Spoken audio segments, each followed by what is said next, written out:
और चलिए मॉनसून सत्र को लेकर आपको खबर बता देते हैं। आज से शुरू होगा संसद का मॉनसून सत्र और इस दौरान कई अहम बिल सरकार पेश करेगी।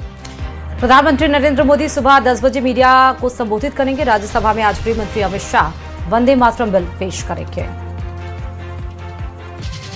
वहीं बीएसी की बैठक में विधेयकों पर चर्चा के समय का तय किया जाएगा। राष्ट्रीय सम्मान संशोधन बिल के लिए 4 घंटे समय तय किया गया है। एमएसएमई संशोधन विधेयक पर 5 घंटे तक चर्चा होगी। वहीं एफसीआरए संशोधन बिल पर 4 घंटे तक चर्चा देखने को मिलेगी। आयकर संशोधन बिल की बात करें तो इस पर भी 4 घंटे चर्चा होगी और सुप्रीम कोर्ट में जजों की संख्या बढ़ाने के बिल के लिए भी 4 घंटे चर्चा का वक्त रखा गया है।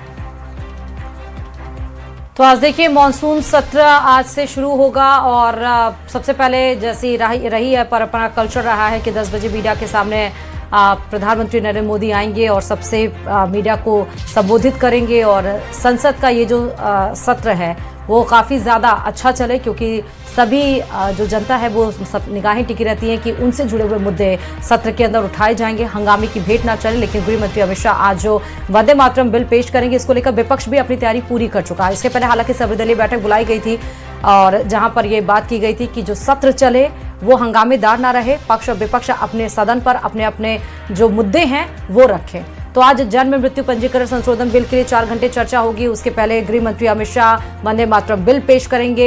एससी में जजों संख्या बढ़ाने के लिए बिल के लिए भी 4 घंटे चर्चा यहां पर होने वाली है। आयकर संशोधन बिल पर 4 घंटे चर्चा होगी। एफसीआरए संशोधन बिल पर 4 घंटे तक चर्चा होगी। एमएसएमई मीडियम स्मॉल स्केल संशोधन विधेयक पर भी 5 घंटे तक चर्चा होने वाली है। राष्ट्रीय सम्मान यानी कि संशोधन बिल के लिए 4 घंटे का समय तय किया गया है। बीएसी की बैठक में विधायकों पर चर्चा के लिए भी समय तय है।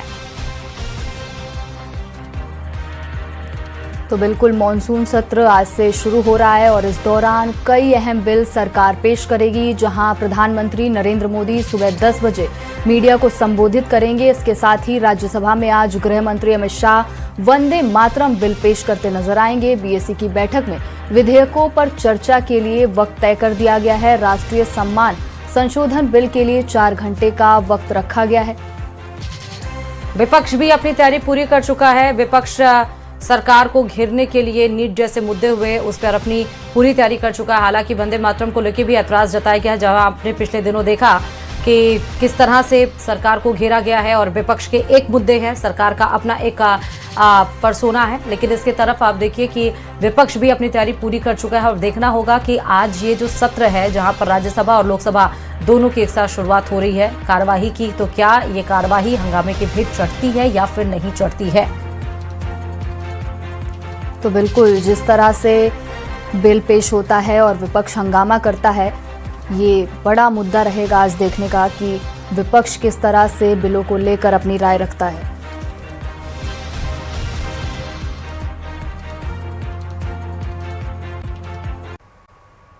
और उदयपुर के आदिवासी इलाकों से निकले 7 मासूम जो कि मुस्लिम थे और तमिलनाडु में वो पाए गए, लेकिन गोवा पहुंचते पहुंचते पूरी कहानी ही बदल गई। और फ्री शिक्षा के नाम पर शुरू हुआ सफर अब धर्मांतरण और आरोपों और नेपाल पाकिस्तान कनेक्शन की आशंकाओं तक पहुंच चुका है। सवाल उठ रहे हैं कि आखिर इन मासूमों को हजारों किलोमीटर दूर कौन ले जा रहा था। ये रिपोर्ट देखिए। फ्री शिक्षा या कोई बड़ा षड्यंत्र, राजस्थान के मासूम गोवा से रेस्क्यू, धर्मांतरण के इकोसिस्टम का दावा, छीन रहा बचपन, कौन कर रहा सौदा, 7 मासूम, एक लंबा सफर और पढ़ाई के नाम पर रची जा रही एक ऐसी कहानी जिसने पूरे राजस्थान को चौंका दिया। सफर शुरू हुआ था राजस्थान के उदयपुर से, मंजिल थी हजारों किलोमीटर दूर तमिलनाडु। कहा गया बच्चों को अच्छी शिक्षा मिलेगी, बेहतर भविष्य मिलेगा, लेकिन गोवा रेलवे स्टेशन पर अचानक कुछ ऐसा हुआ कि पूरा मामला संदेह के घेरे में आ गया।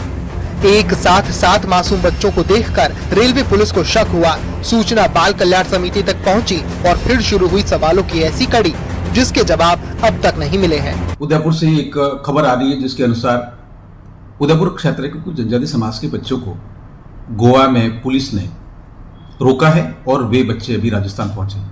राजस्थान जब पहुंचे तो और पूरी घटना में ध्यान में आया कि अवैध तरीके से बच्चों को मानव तस्करी के लिए तमिलनाडु ले जाया जा रहा था। ऐसी घटनाएं पहले भी हुई है और इसकी सूचना लगातार आ रही है। इसका पूरा एक इकोसिस्टम ध्यान में आता है। ये सातों बच्चे उदयपुर जिले के झाड़ौल क्षेत्र के अलग अलग गाँव के रहने वाले थे।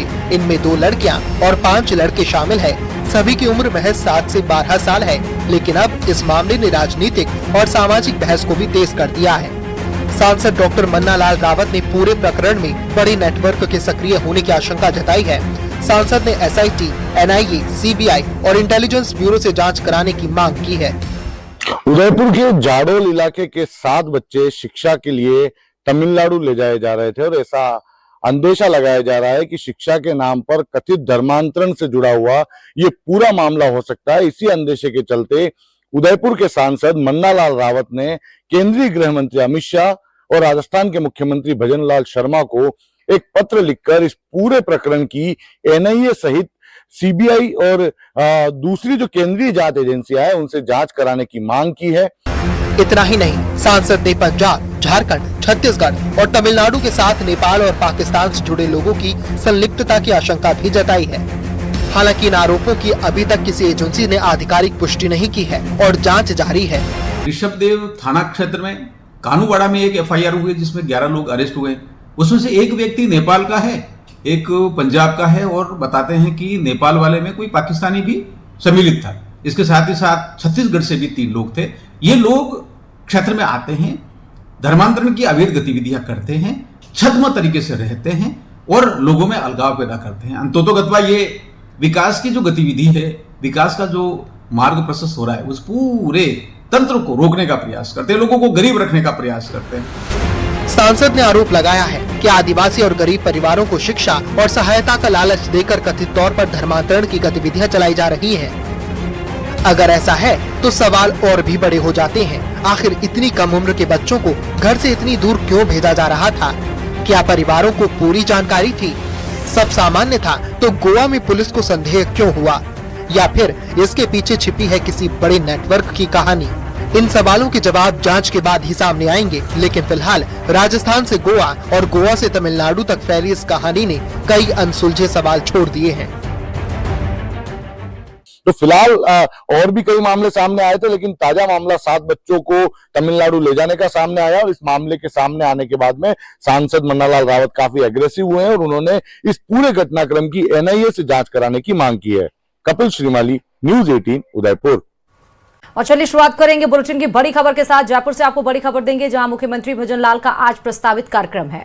सुबह 11 बजे CM कार्यालय में राज उन्नति बैठक लेंगे और बैठक में प्रदेश की विकास योजनाओं और प्रगति की समीक्षा होगी।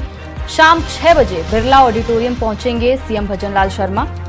यमुना समझौते की उपलब्धि पर शेखावटी फाउंडेशन करेगा स्वागत और आभार कार्यक्रम, जिसमें शिरकत होने के लिए आज मुख्यमंत्री भजनलाल शर्मा का प्रस्तावित कार्यक्रम है। सुबह 11 बजे मुख्यमंत्री कार्यालय में राज्य उन्नति बैठक लेने वाले हैं। बैठक में प्रदेश की विकास योजनाओं और जो भी प्रगति हुई है उसकी समीक्षा होगी। आगे क्या कुछ कार्यक्रम है, आगे और कैसे इसको बेहतर किया जा सकता है, उसकी भी समीक्षा की जाएगी। और फिर शाम 6 बजे जो बिरला ऑडिटोरियम में मुख्यमंत्री पहुंचेंगे, जहां पर यमुना समझौता जो हरियाणा के साथ हुआ है और काफ़ी 30 सालों के बाद ये समझौता हो पाया है, जहां पर हरियाणा का पानी अब राजस्थान शेखावटी जो अंचल है उन तक पहुंचाया जाएगा। उसकी उपलब्धि पर आज जो स्वागत कार्यक्रम है, जो आभार कार्यक्रम है, उसमें शिरकत करेंगे।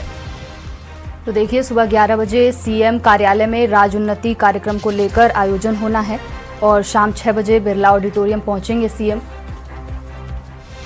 सुबह 11 बजे राज उन्नति बैठक लेंगे और बैठक में प्रदेश की विकास योजनाओं और प्रगति की समीक्षा होगी।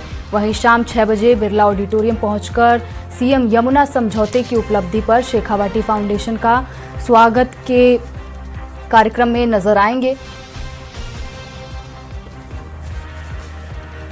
ज्यादा जानकारी के साथ संवाददाता रोशन इस खबर पर जुड़े हुए हैं। रोशन, आज का क्या प्रस्तावित कार्यक्रम है CM का?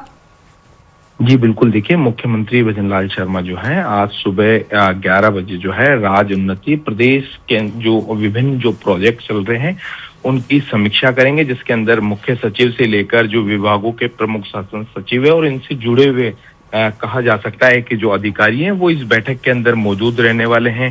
चाहे कहा जा सकता है कि जो परिवहन से जुड़े हुए अधिकारी हों या फिर मेडिकल से जुड़े हुए जो कहा जा सकता है कि अधिकारी हैं, वो इस बैठक के अंदर रहने वाले हैं। साथ ही साथ कहा जा सकता है कि जिस तरीके से शेखावटी में पानी लाना हो या फिर इस तरीके की जो डीपीआर काम चल रहे हैं, जो प्रोजेक्ट्स हैं, उनकी समीक्षा की जाएगी। आज की बैठक है, काफी महत्वपूर्ण जो है वो बैठक ये रहने वाली है। मुख्यमंत्री जो है वो सभी जो विभागों के जो अधिकारी हैं उनसे 1-to-1 संवाद कर किस तरीके से कहा जा सकता है कि चाहे जो प्रोजेक्ट्स के इम्प्लीमेंटेशन में दिक्कत जो आ रही है उनको किस तरीके से धरातल के ऊपर एग्जीक्यूट किया जाए, या फिर बजट से संबंधित कहा जा सकता है कि जो